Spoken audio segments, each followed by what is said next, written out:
मेरी उम्र 35 साल थी। मेरा नाम सपना था और मैं अपने घर की सबसे आखिरी लड़की थी जिसकी शादी होना बाकी थी। और शादी इसलिए नहीं हो रही थी क्योंकि मेरा वज़न बहुत ज़्यादा था। जो भी आता मेरा मोटापा को देखकर वापस चला जाता। अब तो मेरा दिल टूटने लगा था। मैं अपने मोटापे को कम करने के लिए कई नुस्खा कर चुकी थी मगर कोई भी काम नहीं आया था। इन्हीं दिनों अम्मा ने देख देख कर भाई की शादी कर दी क्योंकि मेरी वजह से भाई की शादी भी रुकी हुई थी और भाई अब मुझे बद्दुआएं देने लगा था। अम्मा ने सोचा बेटी की शादी फिर हो जाएगी, अब बेटे की शादी करती हूँ, बहू घर आएगी तो कोई ना कोई नया रिश्ता भी हाथ आएगा। और फिर अम्मा जब भाभी को ब्याह कर लाई तो मैं देखती ही रह गई। भाभी बहुत खूबसूरत पतली बदन वाली गोरी चिट्टी लड़की थी। उसे जो देखता देखता ही रह जाता। मैं बहुत खुश हुई थी लेकिन मुझे थोड़ा सा जलन भी हो रहा था। थोड़े ही दिनों में मेरी भाभी से अच्छी दोस्ती हो गई थी। भाभी मुझसे बातचीत नहीं करती थी लेकिन मैं उसे उसके स्मार्टनेस का राज पूछना चाहती थी। कुछ दिन में ही मेरी भाभी के साथ बहुत अच्छी दोस्ती हो गई। अब भाभी मुझसे कहती कि तुम भी जल्दी से शादी कर लो। मैं भाभी से पूछती कि मैं शादी कैसे कर लूं? मेरे पास तो ना ही आप जैसी खूबसूरती है, ना ही मेरा वज़न ऐसा है कि कोई मुझे नज़र भर के देखे। भाभी बोली इसमें क्या है, मैं तुम्हारा सारा इलाज कर दूंगी। मैं भाभी को हैरान होकर देखने लगी कि भाभी मेरा इलाज कैसे करेगी। बोली कि तू अभी कपड़ा बदल ले, हम डॉक्टर के क्लिनिक चलते हैं। मैं बहुत खुश हो गई। मुझे तो यकीन नहीं आ रहा था। आज पहली बार किसी ने मुझे डॉक्टर के पास जाने को कहा था, वरना सभी लोग यही कहते थे कि तू रोटी बहुत खाती है, कम कर ले तो ठीक हो जाएगी। भाभी ने बाहर जाकर एक रिक्शा रोका, फिर मुझे बड़ी आहिस्ता के साथ उसमें बैठने को कहा। बोली चलो मैं तुम्हें क्लिनिक में लेकर चलती हूँ। मैं बहुत खुश हुई और खुशी खुशी भाभी के साथ बैठ गई। हम तकरीबन आधे घंटे में एक क्लिनिक में पहुँचे थे मगर मुझे बड़ी हैरत हुई थी। इस क्लिनिक पर कोई बोर्ड वगैरह नहीं लगा हुआ था, ना ही इसमें ज़्यादा लोग थे। मेरे जैसी कुछ औरतें वहाँ बाहर बैठी हुई थी जबकि कुछ औरतों के चेहरे पर बड़े बड़े दाग, दाने और धब्बे थे। उनको देखकर मुझे अपना काफ़ी बेहतर लगा। थोड़ी ही देर बाद एक लड़की नज़र आई। उन सब औरतों को देखने लगी जो कि उस कमरे में बैठी हुई थी। फिर उसकी नज़र मुझ पर पड़ी तो उसने अजीब से अंदाज में मुस्कुराते हुए मेरी भाभी को इशारा किया। भाभी ने भी उसे इशारों ही इशारों में कुछ कहा। मुझे लेकर बाहर आ गई। वो औरत मुझे देखकर बहुत खुश हुई। भाभी ने मुझे कहा कि यह औरत जो भी पूछे वो सीधा सीधा जवाब दे देना, फिर यही तुम्हें बड़ी डॉक्टरनी के पास लेकर जाएगी। इससे तुम्हारा मसला हल हो जाएगा। मुझे क्या पता था कि मेरी किस्मत बदलने वाली है और भाभी पर भरोसा करके मैं बहुत बड़ी गलती करने वाली हूँ। वो लड़की मुझे एक कमरे में लेकर गई। वहाँ पर भाभी मौजूद नहीं थी। मुझसे कहने लगी तुम्हारे मोटापे को नापना पड़ेगा, पता लगाना पड़ेगा कि जिस्म में पानी कितना है और चर्बी कितनी। तुम इस बेड पर लेट जाओ, मैं मशीन लेकर आती हूँ। मैं बहुत हैरान हुई लेकिन भाभी ने कहा था कि चुपचाप इस औरत की बात मान लेना, ऐसा ना हो कि बाद में कोई मसला हो। मैंने फ़ौरन ही बेड पर लेटकर उसके कहने के मुताबिक आंखें बंद कर ली। उसके बाद भगवान जाने क्या हुआ, मैं नहीं जानती। कुछ ही देर गुजरे थे कि आवाज़ आने लगी। शायद वो औरत कमरे में दाखिल हुई थी। बस फिर क्या था, मेरी आंखों पर किसी ने पट्टी बांधी। मुझे बहुत डर लग रहा था क्योंकि भाभी भी आसपास नहीं थी। पट्टी बांधने के बाद मुझे कुछ पता नहीं चला। फिर जब मेरी पट्टी खुली तो मैं बिल्कुल वैसी थी। मुझ में कोई बदलाव नहीं आई थी और यह अमल तकरीबन 5 से 7 मिनट का था। अलबत्ता मुझे अपने पूरे जिस्म में जलन सी महसूस होने लगी। मैंने उस औरत से पूछा ये क्या था, मेरे साथ तुमने क्या किया? बोली कि मैं तुम्हारा अल्ट्रासाउंड किया है। इसमें हैरान करने वाली कौन सी बात है? अल्ट्रासाउंड। मेरे दिमाग में फिर से बातें फिरने लगी। अल्ट्रासाउंड तो उन औरत का होता है जिनको कोई बच्चे वगैरह का मसला हो। फिर अल्ट्रासाउंड के लिए पेट पर एक ख़ास किस्म का पानी लगाया जाता है और मशीनें भी दूसरी होती है। इस औरत ने तो मुझे हाथ तक नहीं लगाया था। फिर कौन सा अल्ट्रासाउंड था जो बिना देखे हो गया? मुझे बहुत अजीब लग रहा था।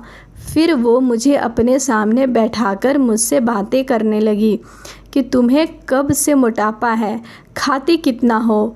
मेरी सारी बातें जो मैं बोल रही थी वो एक कॉपी पर लिखती जा रही थी। यहाँ तक कि सारी जानकारी पूरी हो गई तो उसने मुझे कहा, अब तुम बाहर जाओ और अपनी भाभी को अंदर भेजो। मैं डरते डरते बाहर चली गई। मुझे तो पता नहीं था कि मेरा वज़न कम भी हो पाएगा या नहीं। भाभी को मैंने अंदर कमरे में भेज दिया। खुद मैं दरवाजे के बाहर खड़ी हो गई। मुझे दरअसल अजीब लग रहा था।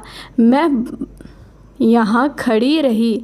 मैं तभी दरवाजे के करीब जाकर खड़ी हो गई तो मेरे कानों में भाभी और उस औरत की बातें पड़ने लगी, या यूँ कहिए कि बातों की आवाज़ बढ़ने लगी। तभी मुझे अंदर से हंसने की आवाज़ आई। तब मैं हैरान हो गई। भाभी की इस औरत से अच्छी दोस्ती थी या इसे जानती थी पहले से, क्योंकि उन दोनों के हंसने की आवाज़ें बाहर तक आ रही थी। खैर, मैं कुछ कर नहीं सकती थी। मेरी भाभी से मेरा सब कुछ भाभी थी। थोड़ी देर बाद कमरे से बाहर आई। उनका चेहरा बिल्कुल सपाट था। कहने लगी, जल्दी से घर चलो, अब काफ़ी देर हो गई है, तुम्हारा भाई भी आने वाला होगा। मैं भाभी की इस हड़बड़ी को समझ नहीं पाई। मैं उसके पीछे पीछे आ गई। भाभी ने फ़ौरन ही जाकर रोड पर एक रिक्शा किया और उसमें बैठ गई। रास्ता पूरा भाभी ने मुझसे कोई बात नहीं की। वह गुमसुम सी थी। आधे घंटे में हम घर पहुँचे। भाभी ने रिक्शे वाले को पैसे दिए और वापस भेज दिया। रिक्शे वाले मुझे देखकर बड़ी अफसोस भरी नज़रों से देख रहा था। लगता था जैसे उसे सब कुछ मालूम हो, वो मुझे कुछ बताना चाहता हो। उसने मुझे आवाज़ भी दी। भाभी उसे छिड़क कर वहाँ से भगा दिया था। मैं बहुत परेशान हुई थी। मेरा तो दिल चाह रहा था कि मैं भाभी से सारी बातें पूछ लूँ, उसने कहूँ कि मैं भाई को नहीं बताऊँगी, लेकिन मैं क्या कर सकती थी। मेरा वज़न बहुत ज़्यादा था और इसके लिए भाभी ने ही मेरा इलाज करवाया था। जैसे ही हम घर में दाखिल हुए, भाभी मुझसे बात करने के बजाय सीधे अपने कमरे में चली गई।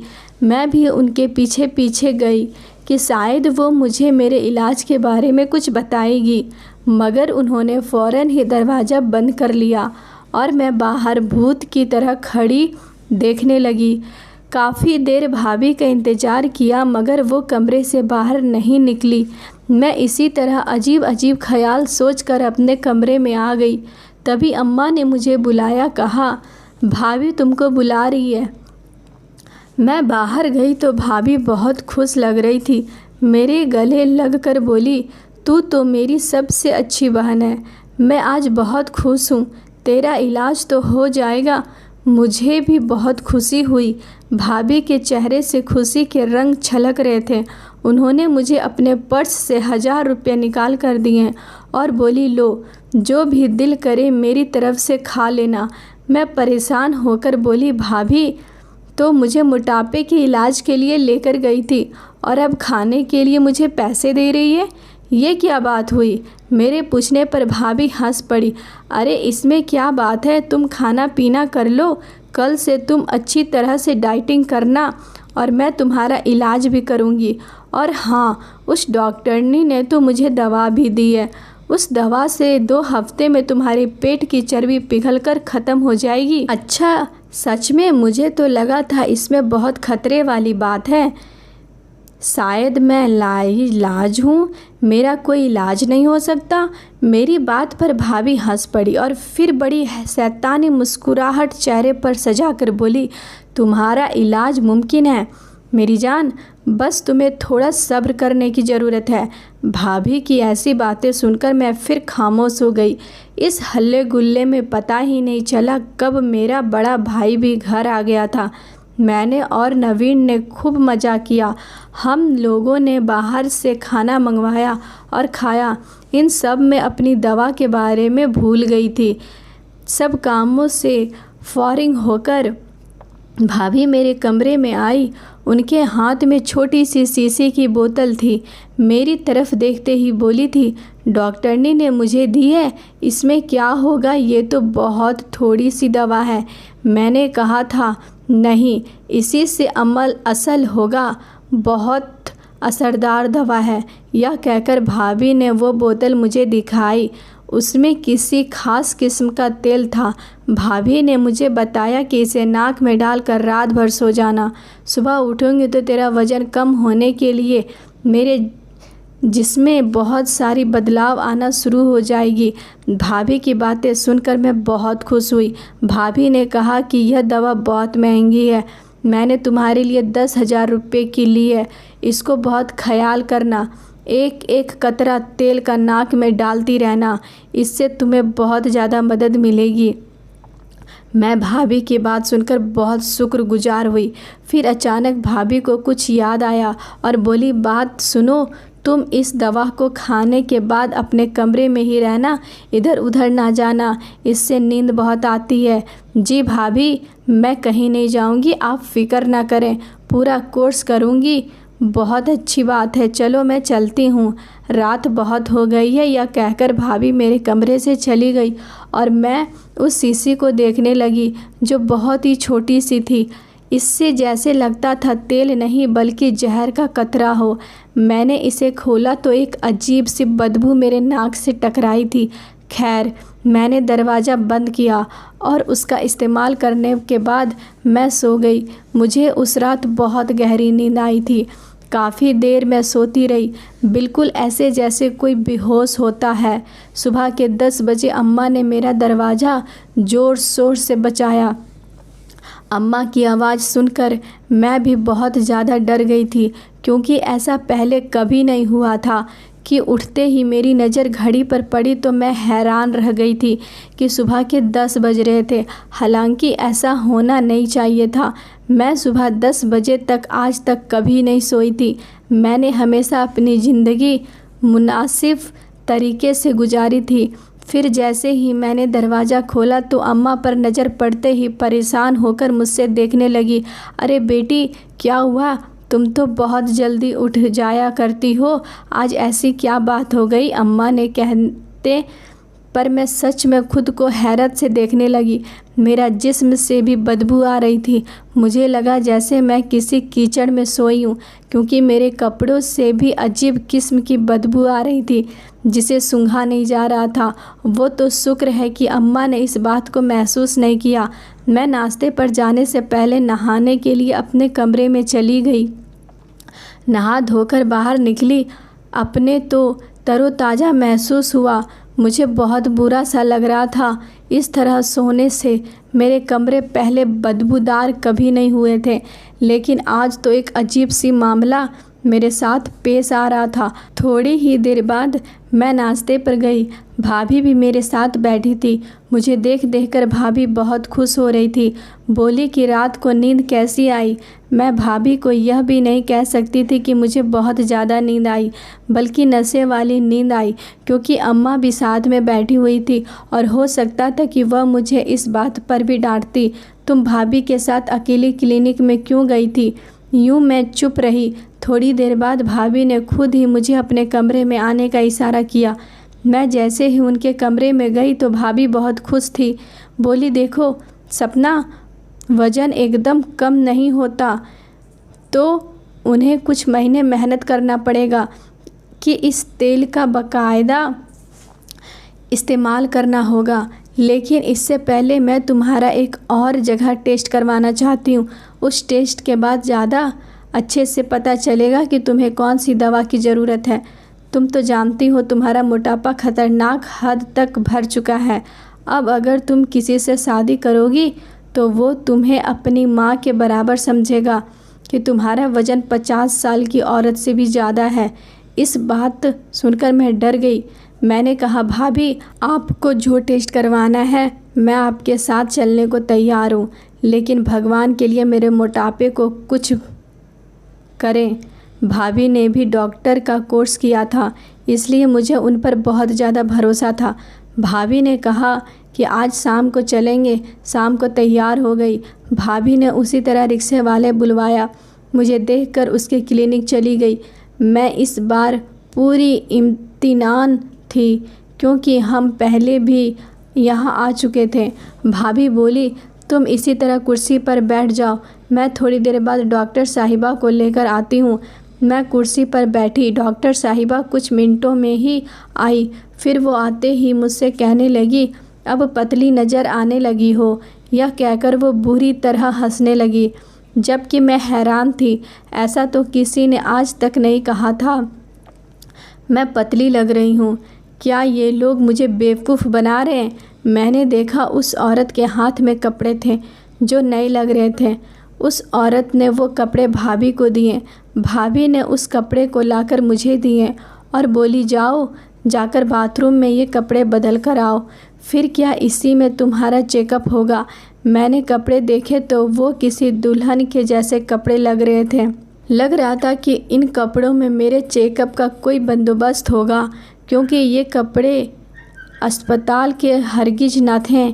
मैं हल्के नीले कपड़ों से वाकिफ़ थी। वो बहुत पहनने में आराम होते हैं, जबकि ये कपड़े बहुत ज़्यादा चमकीले भड़कीले थे। मैं हैरत निगाहों से भाभी की और उस लड़की को देखने लगी। अरे जाओ भी, पहन कर आओ, मैं तुम्हारा इंतज़ार कर रही हूँ। मेरे पास इतना वक्त नहीं है, मेरे पास और भी मरीज़ हैं। इसके बाद मैं उसके रूम में आ गई। मैं बाथरूम में जाकर वह कपड़े लटकाए और चेंज करके बाहर आ गई। वो कपड़े मुझे पूरे थे, वरना इस तरह के कपड़े कभी मुझे पूरे नहीं आते थे। वो औरत मुझे कपड़े पहनाकर एक कमरे में ले गई। मुझसे कहने लगी कि तुम यहीं थोड़ी देर बैठे रहो, और हाँ, तुम्हें सामने उस शीशे को देखना है, हिलना डुलना नहीं है। मैं उस औरत की हिदायत पर अमल करने लगी। सामने एक कदम पर शीशा रखा हुआ था। मैं जिसमें देख रही थी वहाँ मुझे बैठे काफ़ी देर बैठी थी। फिर उसने मुझे कहा, तुम उठकर खड़े हो जाओ और हिलना नहीं, तुम्हारे लिए मसला हो जाएगा। मैं तुम्हारे चेकअप के लिए बहुत बड़ी मशीन कमरे में सेट कर चुकी हूँ, उससे तुम्हारा चेकअप हो जाएगा। फिर उसने मुझसे कुछ और बातें की और बोली, अब तुम लोग घर चले जाओ, मुझसे 3 हफ्ते बाद मुलाकात करना। जो दवा मैंने तुम्हें दी थी वो तुम पर असर कर रही है, उसके बाद से तुम ठीक होने लगेगी। वैसे भी तुम्हारा वज़न 5 किलो कम हो गया है, मैंने तुम्हारा वज़न कर लिया है। वो औरत बोली। मैं बहुत हैरान होती, वज़न करने जैसी कोई बात नहीं हुई थी। मैं अपने घर आ गई। भाभी इस बार बहुत परेशान थी। मुझे हैरत थी, पहले की तरह वह बहुत खुश नहीं लग रही थी। उन्हें देख देख कर मैं भी परेशान हो रही थी। ना जाने क्या बात है जो भाभी इतना परेशान है। जैसे ही हम लोग घर पहुँचे, भाभी मुझे लेकर अपने कमरे में आ गई। बोली, उस औरत ने तुमसे और क्या कहा था? वह बहुत फिक्र से पूछने लगी। कुछ भी नहीं कहा था, उसने मेरा चेकअप किया। लेकिन भाभी, उन कपड़ों में चेकअप कौन करता है? मैंने परेशान होकर पूछा। हाँ, तो इस बात से फ़िक्र नहीं करो, बस तुम्हारा रिश्ता जल्द ही हो जाएगा। तुम वाकई में पतली लगती हो। अब भाभी ने भी खुशामंद लफ्ज़ में कहा। तो मैं चुप हो गई कि शायद सब कह रहे हैं तो फिर पतली लग रही होगी। फिर भाभी ने मुझे बताया कि तुम्हारे पतले लगने की वजह से मैं तुम्हारे लिए रिश्ता लाऊंगी, पर फिक्र नहीं करो। भाभी ने कहा, मैं तुम्हारे लिए बहुत अच्छा रिश्ता लाऊंगी। भाभी ने कहा था।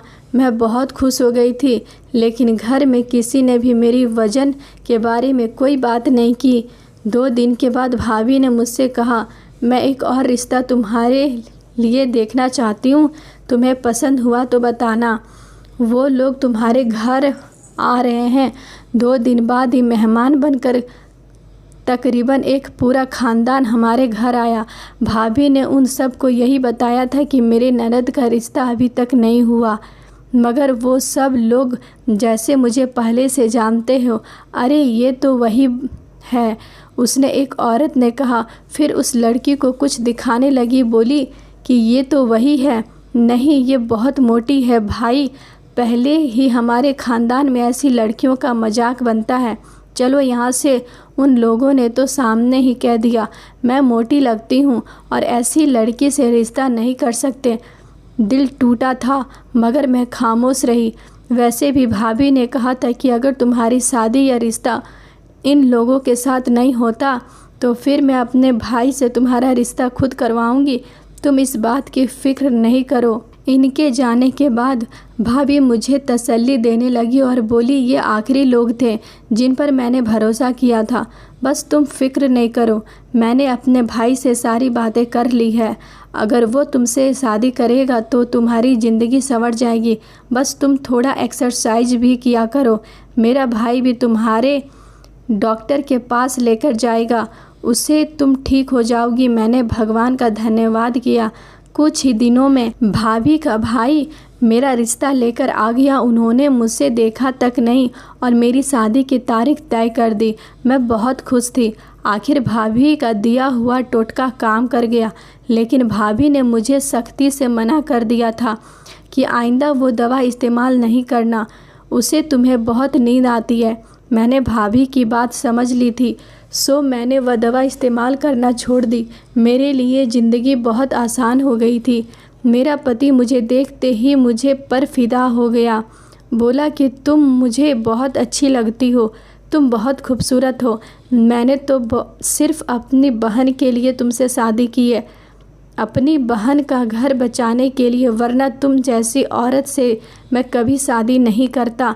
शायद यह सोचकर तुम्हारा वज़न ज़्यादा है, मगर तुम्हारी असल खूबसूरती मैंने आज देखी है। क्योंकि बहन का घर बचाने के लिए, क्योंकि मैंने अपने पति से पूछा। वो बोली, मैं तुम्हें यह बात नहीं बता सकती। मेरी बहन मुझे कसम दी है, वरना अगर मैं तुमको यह बात बता दूंगा तो वह नाराज़ होगी। मैंने अपने पति से बड़ी मुश्किल से यह बात निकलवाई और बात सुनकर मेरे रोंगटे खड़े हो गए। कहने लगे, मेरी बहन तुम्हारे मोटापे का इलाज नहीं कर रही थी, दरअसल तुम्हें इस्तेमाल करके पैसे कमाना चाहती थी। उसको अपने ब्रांड की मॉडलिंग के लिए बहुत ही मोटी औरत की ज़रूरत थी। इसी वजह से वह तुमको एक एजेंसी के पास लेकर भी गई थी, मगर उसने उन लोगों से कहा कि तुम इस तरह तस्वीरें नहीं बनवाओगी और तुमको कोई बहाना करके कुछ ऐसा, तो उसने ये सिलसिला चलाया। 1-2 तस्वीरें तुम्हारी मैगजीन में भी छप गई। लेकिन इस बात पर तुम्हारी भाभी बहुत परेशान हुई क्योंकि तुम मशहूर होने वाली थी, और यह बात तुम्हारे भाई को पता चल जाती तो वो मेरी बहन को तलाक दे देता। बस इसीलिए उसने तुम्हारी शादी का बंदोबस्त मुझसे कर दिया। मेरा पति यह कहकर तो खामोश हो गया। मेरे जहन में आंधी तूफान की तरह पिछले गुजरे वाक़या चलने लगे। मैं सोच भी नहीं सकती थी कि भाभी मुझे अपने पैसों के लिए इस्तेमाल करेगी। वो भी एक अच्छे घराने से ताल्लुक़ रखती थी, लेकिन अच्छी बात यह थी कि उसने अपने नुकसान का भुगतान कर दिया था। अपने भाई से मेरी शादी का बंदोबस्त कर दिया ताकि मैं ज़माने भर में जलील और रुस्वा ना हूँ। अपने भाभी से कुछ कह नहीं सकती। मेरे पति ने मुझे कसम दी है, वरना भाभी मेरे सामने बहुत शर्मिंदा होगी। आपको अगर ये कहानी अच्छी लगी है तो इस वीडियो को लाइक कीजिए और इस तरह की अच्छी कहानियाँ सुनने के लिए हमारे चैनल को सब्सक्राइब कीजिए।